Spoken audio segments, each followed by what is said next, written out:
Welcome to the channel, folks. My name's Shane. Today I'm going to be comparing two different amplifiers. The Fender Mustang GTX100, the brand new modeling amplifier from Fender, well, kind of a few months old now, up against the Boss Katana 100 Mark II. I actually went out and I purchased the Boss today, but Fender actually sent out that amp, which I've already done a review for. So I figured today I'd go out and buy the Boss for a comparison. I had so many requests for this video. If you do find it helpful, please give it a thumbs up. Now, just before we start, just know that the Fender Mustang GTX doesn't really have its own sound. It's made to emulate many other amplifiers. So I've dialed in what I believe to be a really nice sounding clean tone and a really cool crunch tone. We're going to compare that against the clean tone on the Katana Mark II, as well as the crunch channel. And then we're going to add some delay and a bit of reverb as well to some of the lead solo parts. I'll leave all the information on screen anyway, but just know it's hard to do an apples to apples comparison because they are very different amplifiers, especially that the Mustang itself doesn't really have its own sound. This video is just going to be a basic tone comparison. Coming up on future videos, we'll do some more deep diving. I'll then also do a video and explain the usability side of it and the value for money side of it as well. In Australia, the Fender Mustang is slightly more expensive than the Boss Katana, but you kind of get more with the Fender as well. And I know in other parts of the world, there's only like a $20 difference. So it just depends on where you live. I'll leave links below if you want to check out either of these amps online in your part of the world. But I'm really interested to see what kind of sounds we get. And let's start with it in the mix. Here we go.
Alright, so as you can hear, both amplifiers sound beautifully clean. I really dig both of them. There's one that I like more than the other, and I'll explain a little bit about that in just a moment, but we need to hear these isolated to get a full picture. So here we go.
Now that you've heard them both isolated, those with finely tuned ears might be able to hear the difference. Now, firstly, I have to say they both feel really good to play.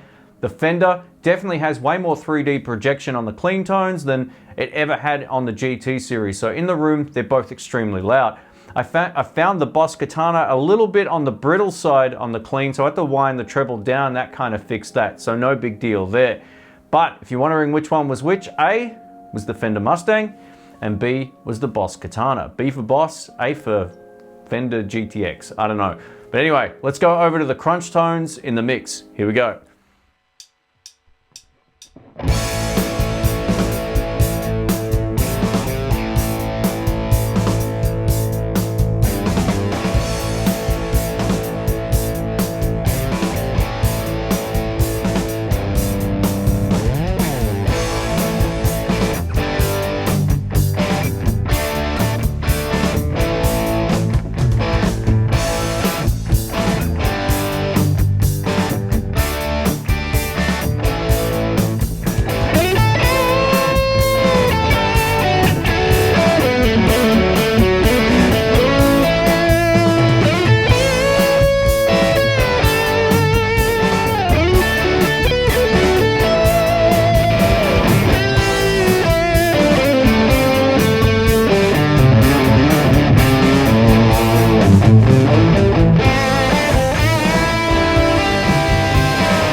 So there you have it, that's both of them in the mix. Now I think they both sounded great, but one had a little bit more girth to the sound than the other, at least to my ear. Which was which? We're going to hear them isolated and then I'll give you the answer. So here we go.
Alright, so for this particular test, if you're wondering which one was which, A was the Boss Katana and B was the Fender Mustang, so I mixed it up for that one. Now, one thing I realized when I was mixing this track was how much easier it was to mix the lead guitar on the Boss Katana. It's just got this nice sizzle about it in the top end that works really well in the mix. It almost, to me, sounds like a produced lead or rhythm track on that crunch channel. It's like you wouldn't have to do anything to it. You just plonk the mic down in front of it and it gives you all the frequencies that stand out in the mix. Now, in terms of the Fender Mustang, it didn't do that quite as well, but it's nothing that you can't add just by sort of cranking up the presence control a little bit more or whatever. But I liked the Fender Mustang's rhythm tones a lot. I thought they sounded just as nice, but the lead tone cut through a little bit better on the Boss Katana. So food for thought there. That's what I'm hearing. Let me know which one you like best in the comments below. But also understand you can dial in the Mustang a million different ways. This is just surface level stuff as of this video. Thanks for watching, guys. My name's Shane. This video cost me over $500 to put together, so I hope you appreciate it. We're going to do some follow-up videos down the track comparing both of them in more detail. So if you're not subscribed, please do so. Click that little bell. These videos will be coming up hopefully weekly. That's the plan with these ones anyway, one a week for the next 4 weeks or so.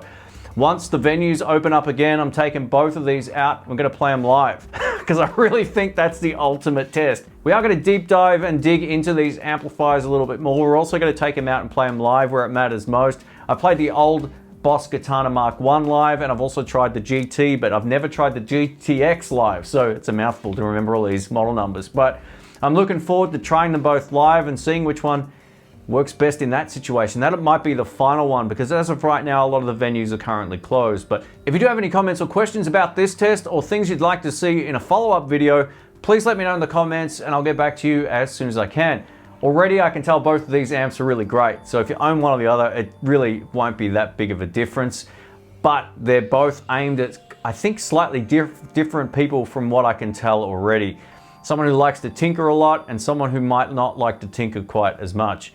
But you have that option if you so choose. But we'll talk about that more on a future video. Thanks again for watching. My name's Shane. I'll catch you soon. See ya.